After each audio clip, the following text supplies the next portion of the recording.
So welcome to this Q4 webcast for Terranet. I'm very excited to be presenting for you today the year-end report for 2022 and also give you a product development update. My name is Magnus Andersson. I'm the CEO of Terranet, and together with me today I also have our Chief Technology Officer, Nihat. And after this webcast, or in the end of it today, we will also have a Q&A session. So just so you know that. So let's move into the agenda. And what we will do here today is first, but just give you a little bit brief about Terranet and what we do. Then moving in and talking about some financials for the last quarter. And of course, exciting talk to you about the activities, what we've done in Q4, and give you some highlights on that. And then Nihat will continue and give you an update on our product development. And last but not least, we will also give you some insights in our focus areas moving forward. The website will also be available on the Terranet's websites afterwards, and as well as on YouTube. But let's now talk a bit about Terranet and what we do. We really save lives, and that's very important. And we do that by being an innovative tech company focusing on saving lives in cities. And what we have as a product is called Blink Vision. And we focus on the customers of automotive manufacturers, OEMs, as well as tier 1 suppliers. We have our headquarters in Lund, and then we also have an office in the automotive center of Germany in Stuttgart. So now let's move into the finance section. And if we look at the Q4 financials, and key numbers of that. Firstly, let's look at the Q4, and we can give you an overview here of the most relevant KPIs for our business. We start looking at Q4 isolated. We can conclude that the losses during Q4 is significantly lower compared to the same period last year. It's explained by larger write-offs of older capitalized development costs in 2021. The write-off had no impact on the cash flow, and operational cash burn is actually 20% less than last year's Q4, which is explained by lower external expenses. If we then move in and look at the full year, we can see that our tactical move to spend less on external consultants actually paid off. And the losses for this year, for the year, is significantly lower than last year.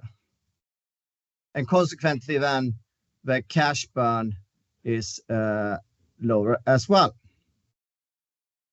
And we can see that at the end of the year, the cash balance was 25 million Swedish kronor. And talking about the cost base, for us, it's important to go full speed ahead on the development and reach out with Blink Vision as soon as possible and reach our targets.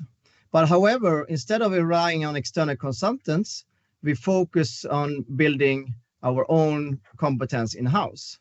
So during the year, we actually increased the number of developers and reduced the number of admin heads.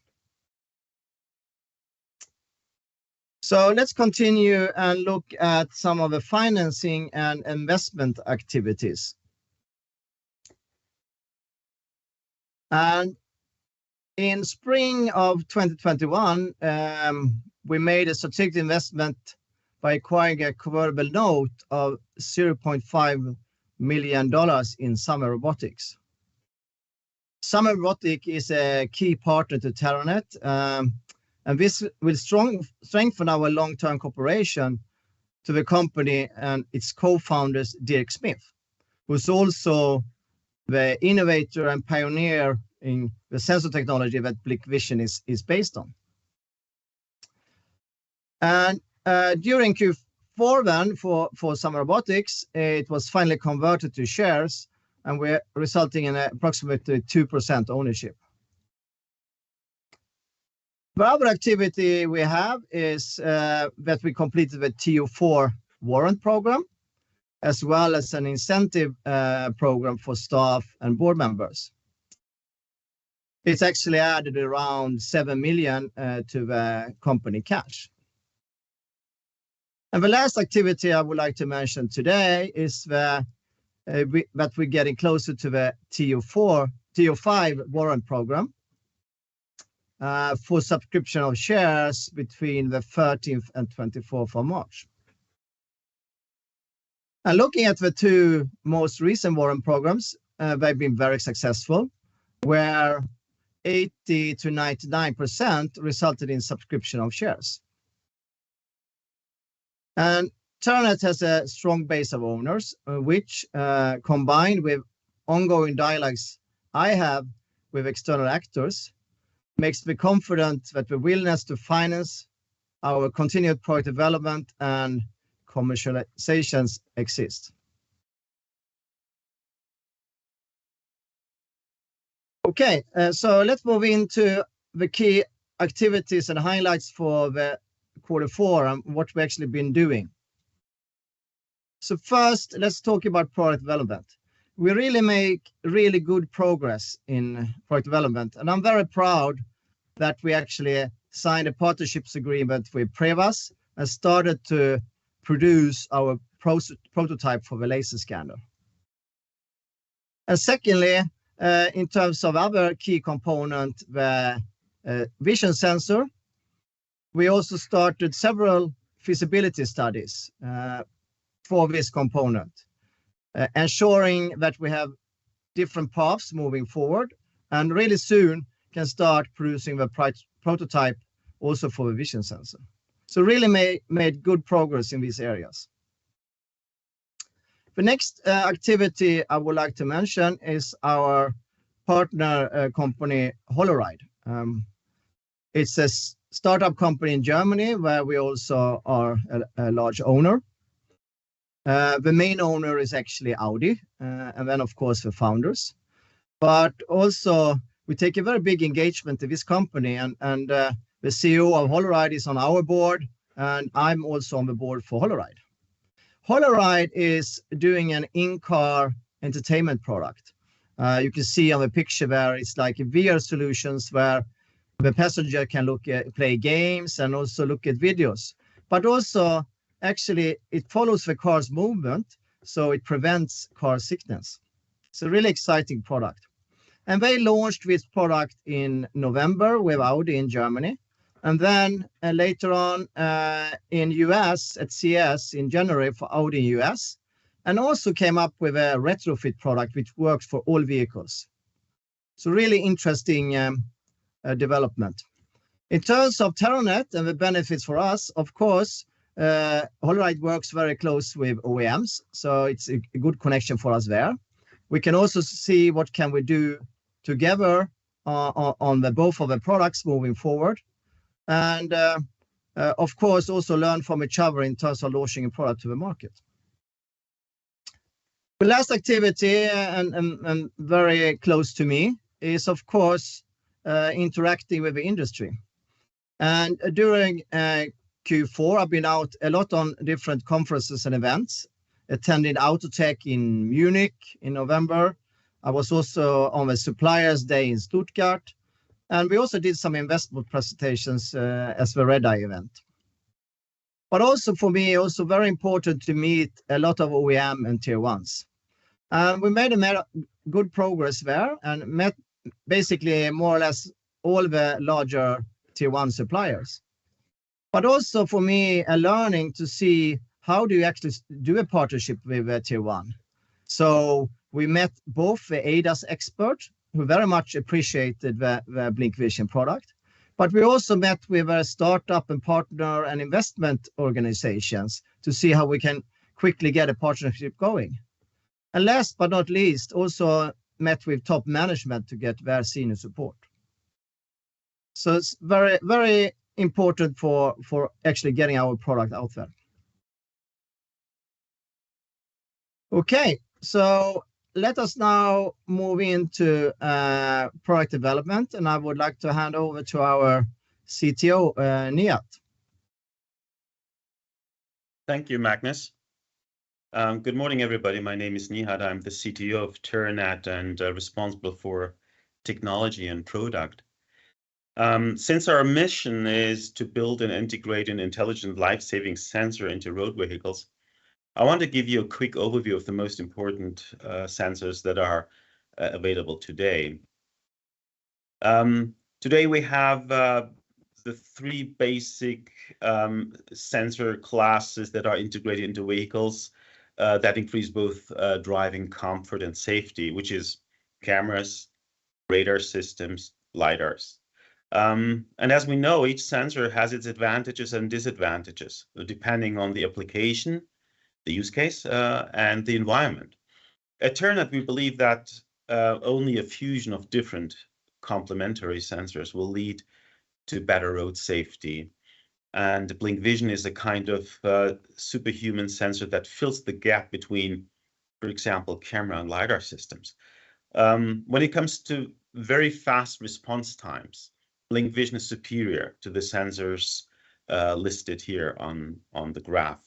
The evaluation we present here at the right is according to our own assessment, of course, and judgment and knowledge we have. Let's move to the next slide, where I will illustrate the physical modules of BlincVision. So BlincVision consists of three component types. We have two vision sensors located at the rooftop, or alternatively installed in the side mirrors or headlamps, for example, of a vehicle. There's a single scanner, a laser scanner installed at the vehicle center. The unit can also be installed at the vehicle front or on the rooftop. The scanner is not connected to the vision sensors at all. The compute unit is located anywhere inside the vehicle. So it could be in the trunk or in the back, and those vision sensors are connected to the compute unit. While we look at the physical components here, let's also spend some time into the logical, not physical components. On the next slide, we see that the emitter, which is a laser scanning unit, constantly emits multiple very short pulsed laser beams to the front of the vehicle. The sensor, which receives reflected laser beams on an event-based imaging device, we call it a fast vision sensor. That's the second logical component. Then we have the processor, which is responsible for noise filtering, beam or trajectory finding, spatial and temporal correlations, prepared to run on an accelerated, dedicated hardware later. And then finally, we have the recognizer, which receives those 4D events out of our processor and runs our object detection, object classification, object tracking software based on our own AI stack. The next slide highlights the status of our current scanner development. We have made substantial progress in the development of our scanner component. By end of this week, we will have two sample units, two prototypes of our scanner that will be delivered to our office by our partner Prevas. These two units will be installed in our lab here in Lund next week. As you can see, or guess, inside this prototype, we have our laser units. There's a micro mirror installed. We have optical lenses and mirrors, of course, but also driver electronics and microcontroller, also some thermal management circuits in this scanning unit. We have achieved to build a laser scanner emitting 5 pulsed laser beams sweeping in front of a vehicle with about 2,500 to 3,000 lines per second, which is like 500 lines for each beam. The lasers operate in the so-called near-infrared range. Each laser is powered with an average laser power of less than 25 milliwatts. The lasers operate with a very low pulse length, just a few nanoseconds. And after shaping and collimating these beams, a MEMS mirror deflects our beams into 2 dimensions. An onboard microcontroller makes sure, that these beams follow a continuous sweep pattern, similar to Lissajous curves, a pattern produced by the intersection of sinusoidal curves. So that is all created inside this module. Last but not least, we became eye-safe according to Class 1 laser safety standards. Let's go and see what we did on the vision sensor side on the next slide. Today, there's no off-the-shelf event sensor or event camera that we could use for our final product. Our requirements regarding sensitivity, low noise, outdoor usage, field of view, or the image resolution is not met by any off-the-shelf cameras that we have today. Last year, we screened and talked to many high-end, beyond state-of-the-art CMOS image sensor companies who have the potential to build an event sensor that fits our needs. So we have performed feasibility studies with the most promising ones, with the most visionary ones in Europe and in Asia. Today, we're very close deciding on the best development partner for this and best sensor design for BlincVision. What was initially considered as very difficult is now actually within reach. So it was worth all the efforts and the resources we put into this short research phase. Finally, let's look at the processing unit on the last slide that I'm showing. The third logical module is the processor, where all the filtering, noise filtering, trajectory finding, and triangulation happens. Despite the fact that we use optical filters in front of our event cameras to only see the light that we emit, we still see ambient noise, especially when there's bright sunlight outside. We have managed to eliminate that noise and reconstruct our beam patterns on the chip in real time using today's standard CPU processors. However, in the coming month, we plan to port our existing algorithms to hardware-accelerated platforms to take advantage of parallel edge computing. For our product to be accepted in the automotive industry, we need to complete this optimization and integration process soon. Yeah, that's my brief overview. Thanks a lot for your attention and interest, and I would like to hand over to Magnus again. Yeah, thank you very much, Nihat, and really good to hear about the progress on the product development and also that we are on track according to our plan. So let's go in and talk about focus areas moving forward.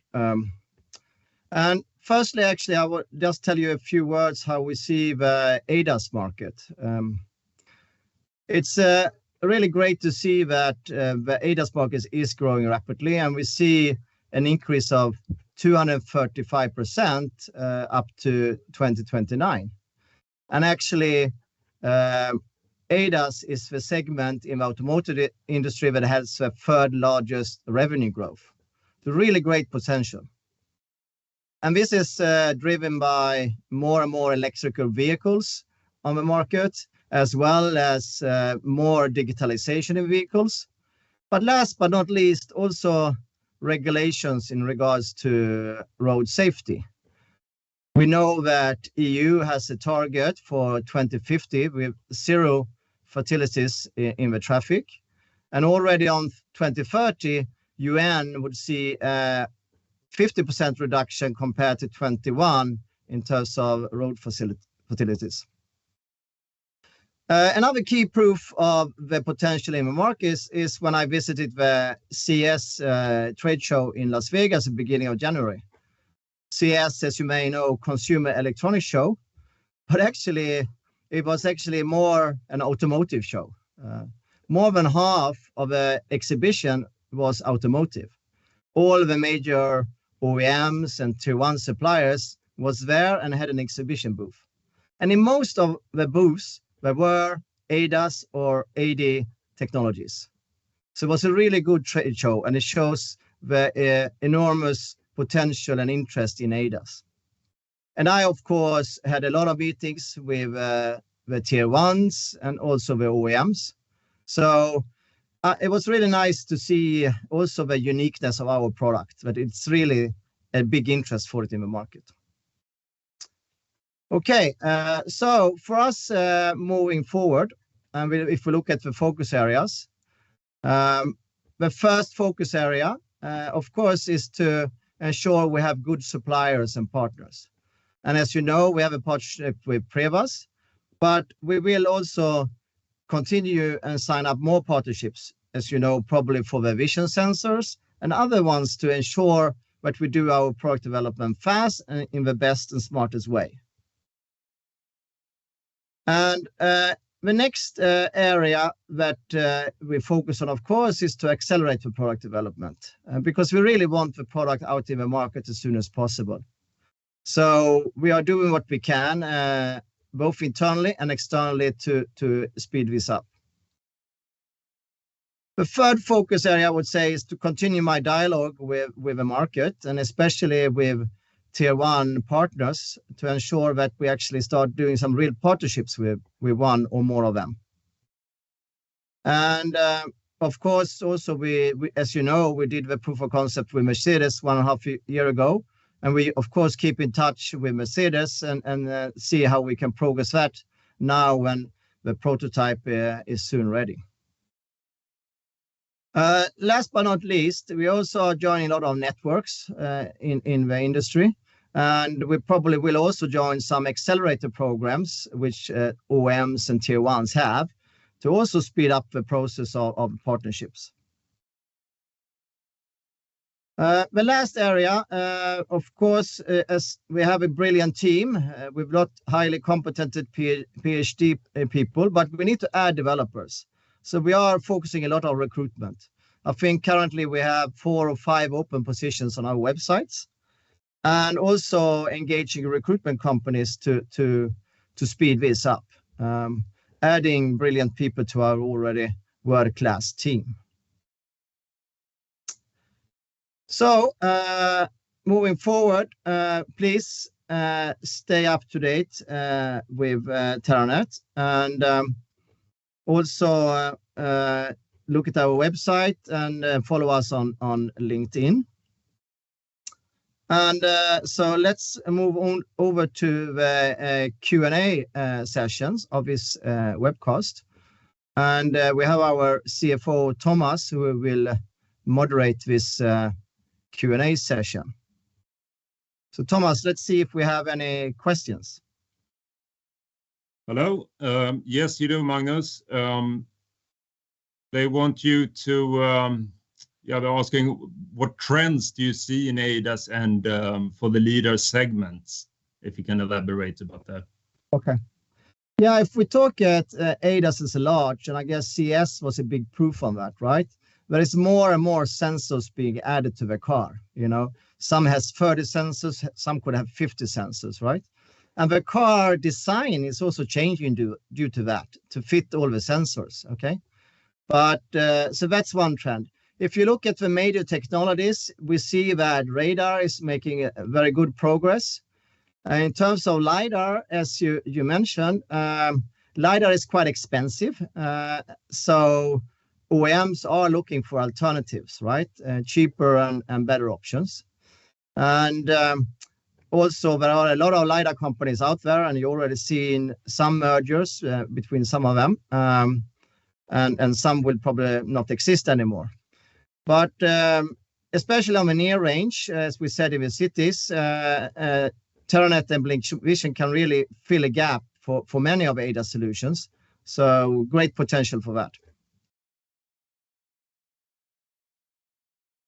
Good. We have some more questions here coming in. Nihat can probably answer this one. Why would car manufacturers spend additional cost and allow for even more sensors in their cars? Yeah, that's a good question. As we all know, the number of sensors in the cars increase year by year. However, we believe that multiple complementary sensors will lead to a more accurate, reliable, and last but not least, to a fast computer vision system. And vision is extremely important when you have self-driving cars, for example.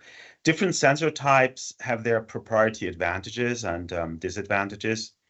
When it comes to real life-saving technologies, I think there's no price tag that is too high. Today, we don't ask how much an airbag system costs or whether we can ship a car without seat belts. Nobody wants his or her child run over by a self-driving car or by a robot car. We have to prevent that case at any cost. I exaggerate a little bit, as you notice, but I think the biggest challenge is not that we have more sensors on a car. A common challenge is, however, to cope with all the data and additional processing requirements that we need inside vehicles. And people talk about, driving computers, right? Or a big driving, massive computing power on the roads, but that's how the future will look like. I hope that this answers the question.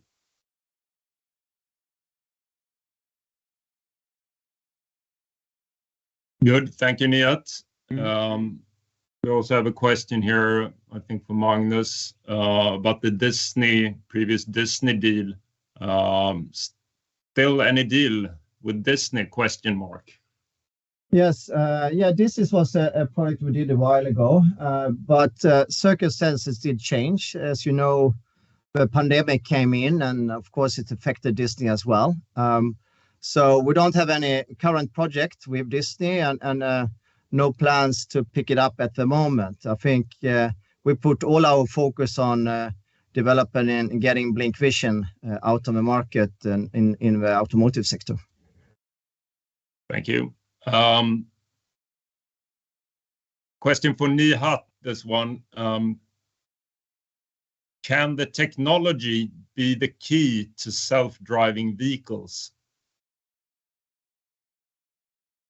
Our technology?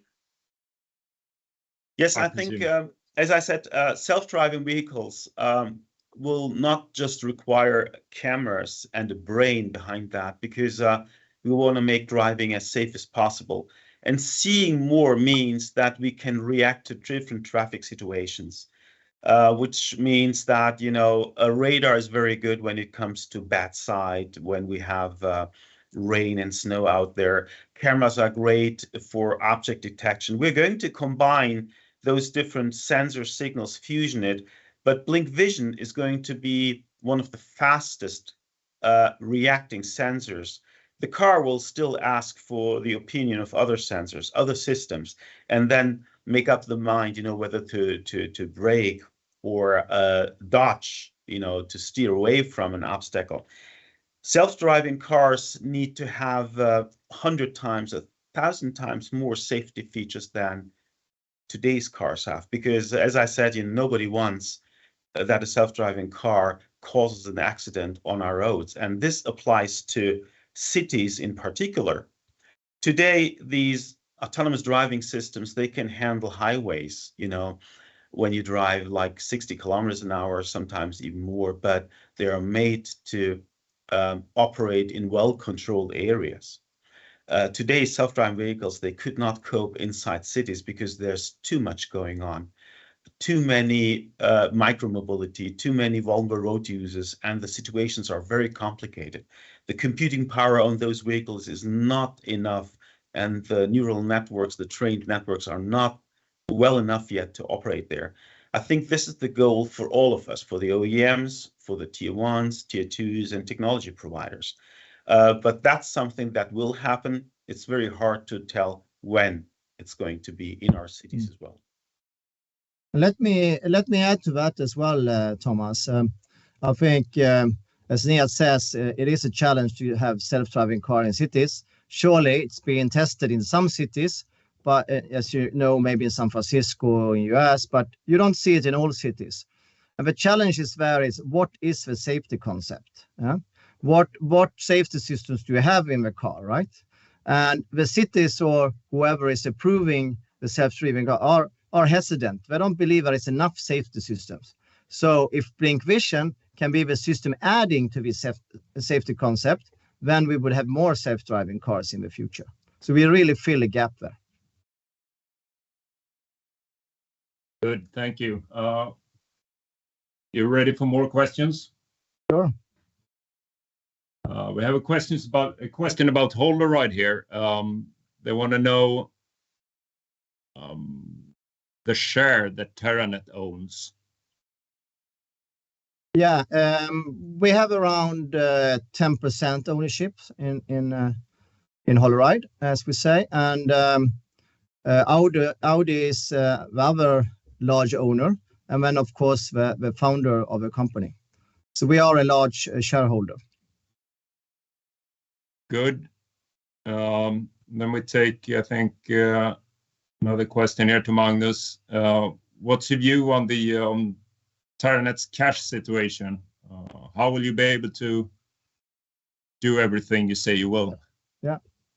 Now, that's a very relevant question. And I mean, we briefly touched on the cash situation earlier in the financial highlights, but in terms of what we've done in the company, the management, together with the board, which also include the largest owner, done the calculation on how much money is needed to actually put this product on the market over the coming years. So we know that numbers, and therefore also the board is continuously working on financing to secure this.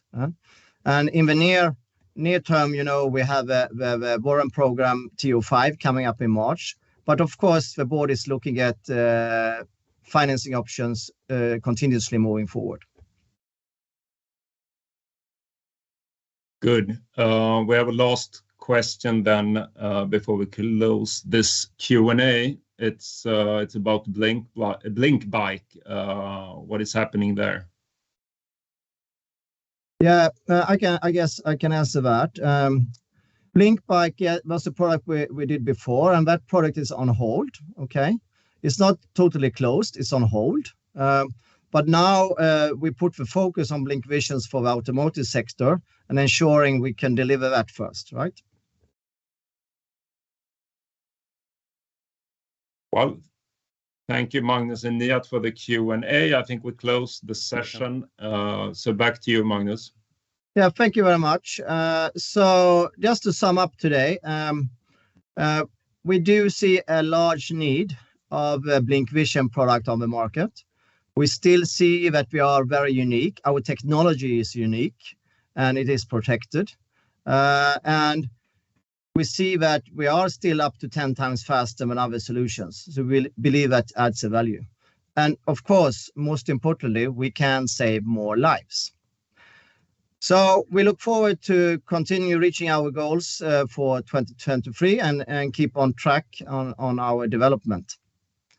So thank you very much for tuning in today, and keep in touch.